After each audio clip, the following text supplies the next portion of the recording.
Hello, this is John Miller, Giants broadcaster, back on base.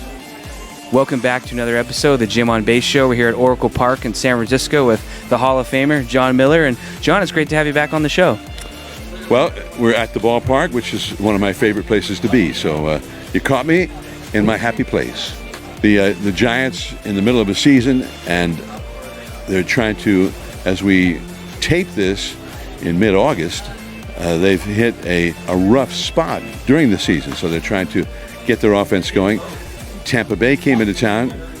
Not that easy to have to get well against a high-quality team like Tampa Bay, a high-powered team with power and speed and pitching. They've got it all.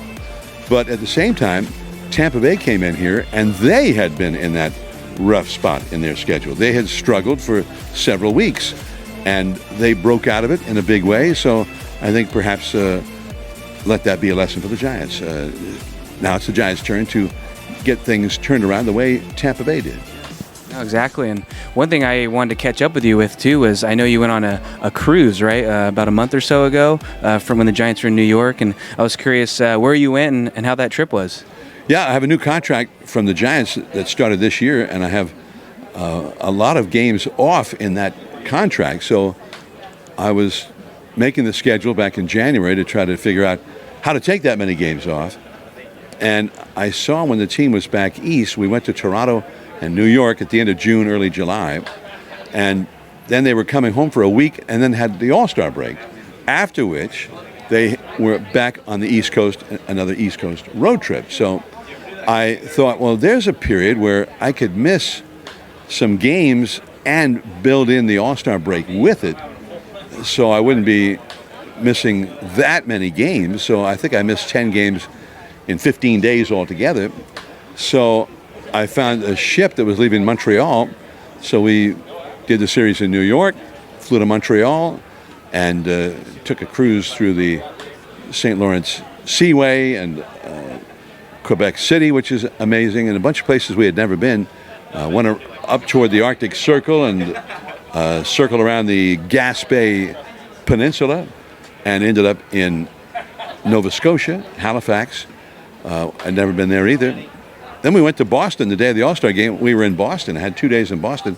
First time I'd ever been there as a tourist, and really had a great time there. Got back in the ship, and then we sailed through the Cape Cod Canal and ended up in New York City. So got back to New York on the ship and went to Broadway and saw some of our friends and had a great time in New York. And then I flew to Cincinnati and rejoined the Giants. And it was great because I not only was refreshed from the daily grind of baseball, but I was really missing it badly and anxious to get back. So that was kind of sweet, where you're away long enough that now you miss it and you just can't wait to get back to it. So anyway, and then we went to Cincinnati and they won the first 2 games there. So anyway, the whole thing is fun. So and to be able to do something, I had never ever taken a vacation in the middle of the baseball season. We used to have a series before the break off, and my family and I would go down to the Caribbean, the British Virgin Islands, for about 6 days and just get away from all. We would go to a place called the Bitter End Yacht Club, and only accessible by water. And there was no radio, no television, no newspapers. And it was an all-inclusive kind of a place, kind of rustic. And I wouldn't even know who won the All-Star game until I would get back to San Juan to fly to wherever I was going to meet up with the team that I was with. And I was at Baltimore at the time. So that was a true escape. And that's what this was. Getting on that ship and sailing off to all these places, exotic places that we had never been. So, and it's different now because we're sailing. I'm in all these places where there was no baseball, but I had internet, I had Wi-Fi, and was able to keep up with what the Giants were doing, what was going on in all of baseball, unlike at that time. So I knew exactly what happened in the All-Star game. I knew what the Giants were doing when they went to Pittsburgh right after the break, and so you're able to stay plugged into the whole world now, whether you're on a ship at sea or wherever you happen to be. Yeah, you're never really off the grid. And I was by the Potomac boat the other day. As you know, it's harbored in Oakland, and they mentioned that's one of your favorite boats. So is that true? It's got a lot of history to it, as you know. I remember Elvis, they said, used to own it, and it was the presidential boat. I thought that was kind of neat. Yeah, the Potomac was the old presidential yacht for FDR, Franklin Roosevelt. And at one time, he hosted the King and Queen of England back in the 30s, and they sailed up the river to Hyde Park, where he had the family ancestral home, and so it does have a lot of history. And when I got the award for the Baseball Hall of Fame, the Giants had a special party before I left, and they had a night here at the ballpark. They had my daughter sing the national anthem at the game, and my mom and my dad and all of our kids, my wife, all there at the ballpark that night. So we had fun, but during the day, they kind of surprised me, and they had chartered the Potomac, and we all went on the Potomac for a cruise around the bay. And when I say we all, my family, and Willie Mays and Lon Simmons and Orlando Cepeda, and so I always have had a soft spot in my heart for the Potomac because it's a very beautiful, classic-looking vessel, and that does have all of that history, and they have been able to preserve it back in its sort of heyday form, where they have a crew that keeps it running smoothly, and anybody can go on it and charter it for an outing or just a bay cruise or whatever. So I think it's one of the great resources here in the Bay Area that's moored over in Jack London Square, or right near it in Oakland, and it's available. You can Google it and tell them you want to go take a ride. And speaking of Oakland, I know you were with them in 1974, I believe, and I noticed there's a little gap from the A's to your next broadcasting job in baseball. So I was just wondering, what exactly were you doing during that time? Yeah, I was hired by the A's. I was 22 years old, and I had taped a Giants-Phillies game at Candlestick Park. I had been at a TV station in Santa Rosa that ended up going off the air, going broke, so I was looking for another job, and I wanted to do baseball. So I taped a Giants-Phillies game and then made an audition tape out of it, and the A's were one of the places where I sent it, and they hired me. Monty Moore was the reason I got hired, and so it was a great break, but at the same time, it was not a real secure job. At that time, the owner, Charlie Finley, had owned the team for 14 years. I was the 14th different broadcaster that he had hired. So the reason the job was open, he had just fired a guy named Jim Woods, who was a veteran broadcaster, an outstanding broadcaster. And it worked out fine for Jim Woods because he went on, got hired by the Boston Red Sox, and became one of the most popular teams to ever do Red Sox radio. He and Ned Martin and Woods, they called him. So it worked out great for him, and worked out great for me because I was hired to replace him. So, and they were the best team in baseball. So I should have paid them, not that I got paid that much, but I should have paid them because it was like getting my postgraduate degree in baseball, because they played the game so extremely well. Watching them every day was just a great baseball education. So, and one of the great teams of all time. They that year won their third consecutive World Series. Now, just before the next spring, Charlie Finley fired me. So then he hired his 15th broadcaster. So I guess I should have seen it coming. And I ended up not getting back into baseball right away, but I got hired to do soccer for a team called the San Jose Earthquakes in what was called the North American Soccer League, which I really enjoyed the game and the sport. And then I did college basketball. I did the University of San Francisco basketball for a few years in the off season, and I actually did some A's games in 1975 at Fenway Park, where they needed somebody to come in and do some radio for them. So I did those 3 games at Fenway that one summer, and then ultimately I got back into baseball in 1978. By that time, I had done the Soccer League championship game on CBS television. So I was 24 years old and got hired to do a national telecast on CBS with a player named Kyle Rote Jr. So we did that game, and then the next year I was still doing the soccer, and Eddie Einhorn, who had his TVS network that he formed to do college basketball. He was the first guy ever to put college basketball on national television. So he hired me to do his soccer game of the week on TVS. So I did that, and as well as local games here in the Bay Area. Then I moved back to Washington, D.C., did the games there and the national. So I was doing a lot of stuff, and then USF was #1 in the country the first year I did the USF basketball. They had Bill Cartwright, who was a great center and had a long career in the NBA. Chubby Cox, Winfred Boynes, who was a great scorer. James Hardy had several years in the NBA. So it was a really fun time to be doing the USF games. They won their first 29 games of the year.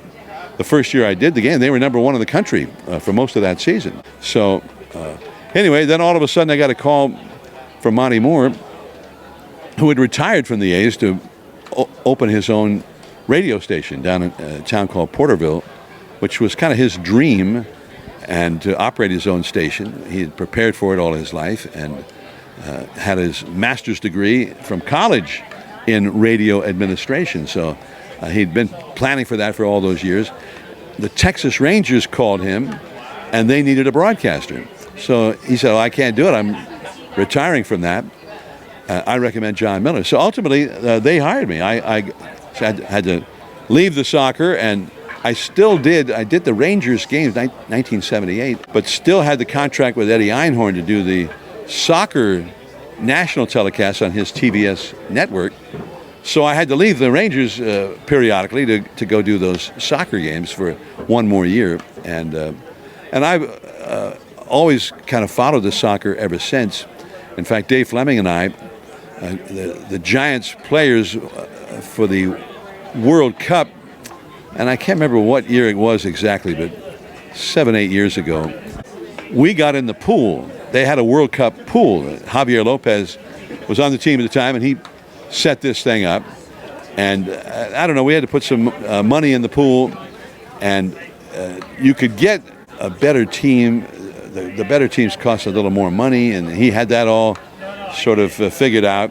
But we ended up getting Germany, and Germany won the World Cup that year. So Dave and I actually won the pool, and it was, as I recall, it was fairly lucrative. So Drinks on you. So we were glad that we were kind of following international soccer at the time, because that was one of it might have been the first time that a team from Europe won the World Cup when it was in the Western Hemisphere, because it was in Brazil that year. So Brazil was kind of the heavy odds-on favorite to win it, being in their country, or if not Brazil, another South American power like Argentina. Messi plays for Argentina. So keeping up with the soccer kind of paid off in that way. Well, I always get a kick out of seeing you do the pregame show with Kapler, and I know you've done it for some managers here like Bochy and I think Felipe Alou, right? So it's got to be kind of cool to have a different perspective on each person's personality and get to know them through the years, right? Yeah, Dusty Baker, when I got here, he was the manager, so I did the show with Dusty, and each guy has his own needs and peculiarities and unique aspects. Dusty, you could find him in his office, and there were always other people in there. You'd sit and talk with Dusty for a little bit, and then Bill Walsh, when he was the coach of the 49ers, would walk in, or any number of people from other sports and whatnot, because number one, Dusty seemed to know everybody. And for Dusty, nobody was a stranger. He was an inclusive, and he is an inclusive person. I remember bringing my dad with me to the ballpark one day, and I took him down where I was going to interview Dusty and introduced my dad to Dusty Baker. And my dad and my mom lived up in Northern California in Redding. And Dusty says, I do a lot of fishing up there. And my dad said, where do you fish? And Dusty's like, are you a fisherman? And he says, yeah. And then they spent the next 20 minutes talking about fishing and favorite fishing holes and rivers where they like to fish and fly fish and all that kind of stuff, because they were both fishermen. And so I just remember thinking, wow, this is so cool. I bring my dad, a total stranger, and Dusty has him feeling totally at ease and at home, not like an interloper, but like old friends, and that's who Dusty was. It didn't have to be my dad. It could have been anybody who happened to be in there, and Dusty would have found out who they were and what they liked and where they're from and whatnot. And I think that's sort of Dusty's superpower, because Dusty had that great ability to get the most out of his players, and I think that that was part of it. So he understood each guy, and I think he understood each guy's unique needs, what it would take to get the best out of that guy. Felipe was from the Caribbean, and he was one of the first guys to be a manager who came from the Caribbean. And for a while you thought, this is just never going to happen for whatever reason. But Felipe was able to make that jump, and coming here was like coming home. So Felipe played with the original Giants when they got to San Francisco from New York, and with Mays. And he's the only guy who played alongside Willie Mays in the outfield, who then, for several more years, played alongside Henry Aaron in the outfield, because he went to the Braves. And Felipe is the best guy. Who was better, Willie Mays or Henry Aaron? And Felipe was the guy more than anybody else on the planet who could give you the total scouting report on the things that they had the same, the differences. And when he told you that Willie Mays all around was, in his book, still the best, well, you take that seriously. So anyway, Felipe,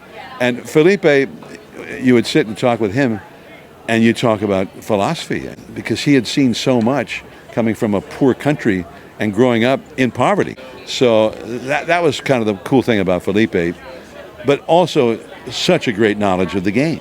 And all these guys had that great knowledge. And Bochy was the guy interviewing him would be like interviewing, from the old days, from when I was a kid. A great movie star was John Wayne. People always talk about Ted Williams, and he had this John Wayne kind of a personality, and that's Bochy, because Bochy, he sounded like John Wayne. He said, well, we need to be better, and we're not getting it done right now. We need to be better than we've been, that's for sure. And so he had that really cool voice, and he had such stature. He could be intimidating just to be around, and yet he was just a big puppy dog. So he was fun, and always was self-effacing, and a guy who's accomplished so much in the game. So he said, I know I'm no good at this show, John. I'm doing the best I can. Try to cut that up a little bit and polish it up, will you? And in fact, I think the longer we did it together, the better he was at it. So, and when in his final game as a Giant manager, he's retiring, he gave a speech out on the field, with no notes, not at a podium, that was all in his head.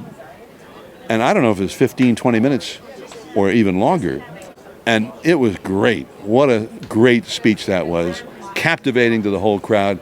He got cheers, he got laughs, he got tears from the 40,000 people here.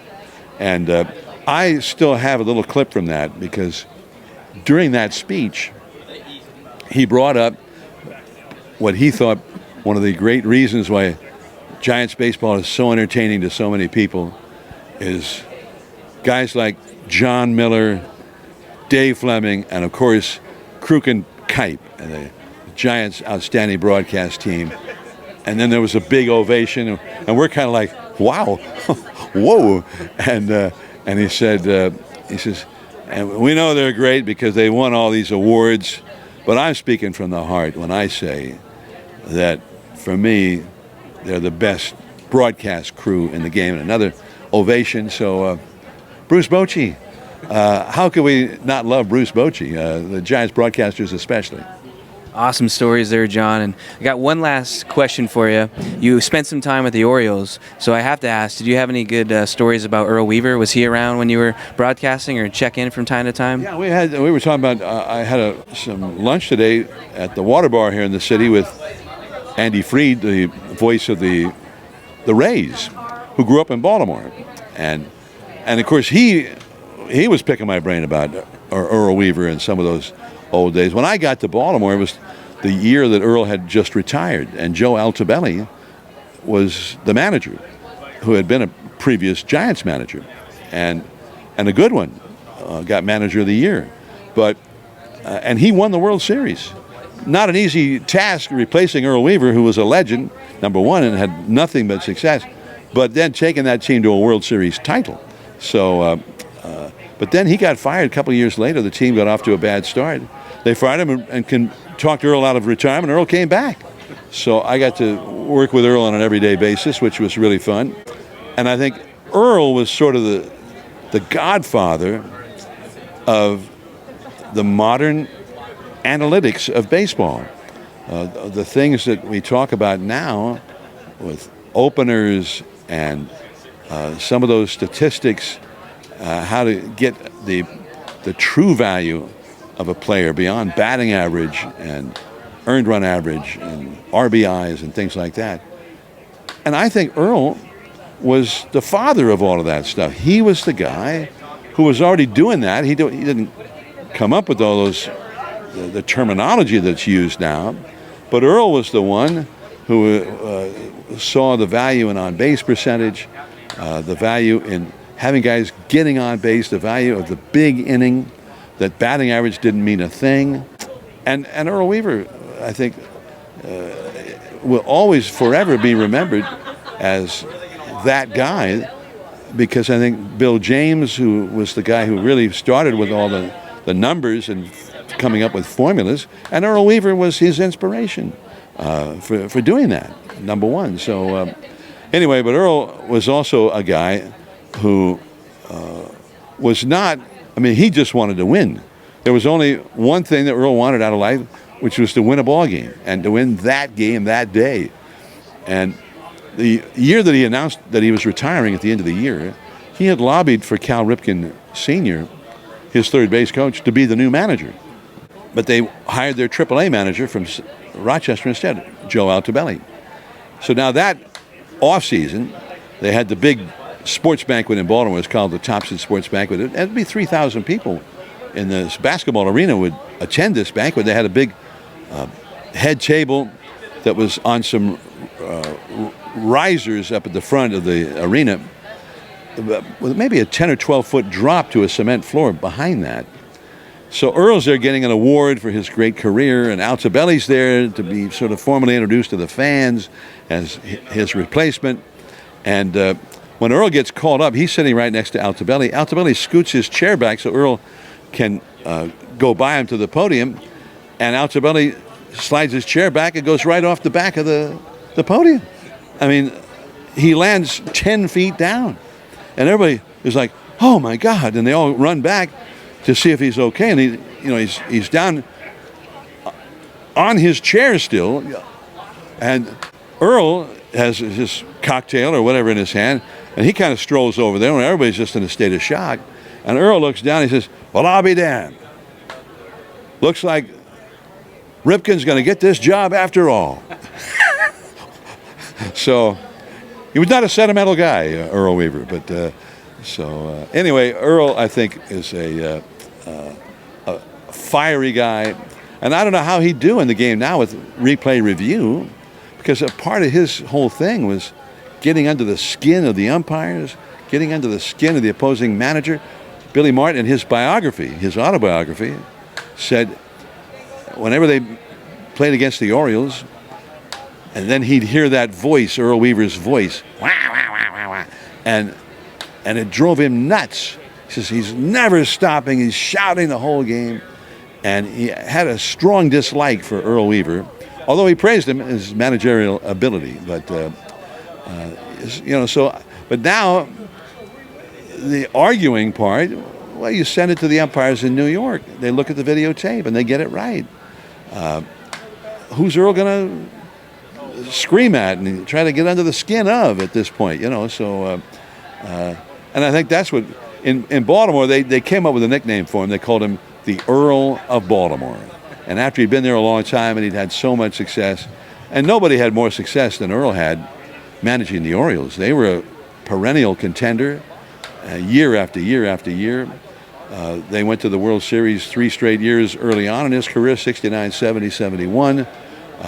They went to later World Series. And whether they made it to the series or not, they were always in contention. You know, one of their better years, they won 100 games and finished in second. There was no wild card, so they went home. But anyway, so Earl was quite a manager, and he used to say that he could hypnotize people, including his own players. And that's how he got better years out of some of these guys. He'd hypnotize them, and so I don't know if that was serious or he just wanted you to think he could do it or what. But anyway, he was fiery. That's right. He never hypnotized you? Not that I know of. Awesome. Well, John, thanks for coming on. It was a lot of fun catching up with you and having you on the show again. And thanks for some time, and have a good call tonight. All right. All the best.